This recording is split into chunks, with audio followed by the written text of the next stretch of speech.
Johannesburg Mayor Herman Mashaba wants parts of Gauteng affected by Saturday's hailstorm to be declared disaster areas.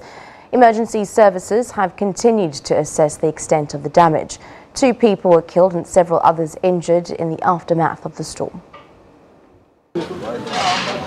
In stark contrast to pleasure seekers who partied the night away, these Protea South residents were struggling to come to grips with the extent of the damage caused to their homes. On Saturday, a hailstorm wreaked havoc in parts of Gauteng. This homeowner recalled events as they occurred on the day.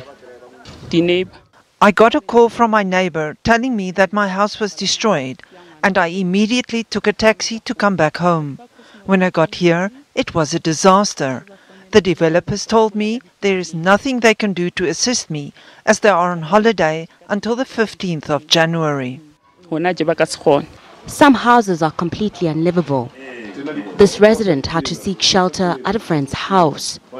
He blames the developers for the shoddy workmanship. Our house has been destroyed. You can see even from the way the house has been built, it was built poorly.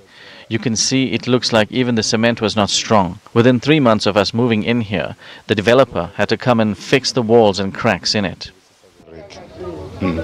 The storm also affected parts of Protea South and Lenasia.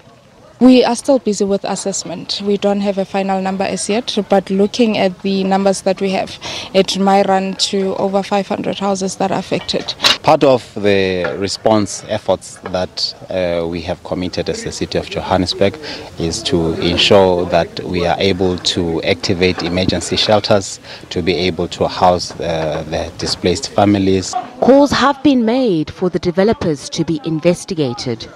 The city's Group Risk Advisory Services will probe the city's role in issuing certificates of occupation for the houses and financial institutions who sign off on them. Nozintombi Mia, SABC News, Johannesburg.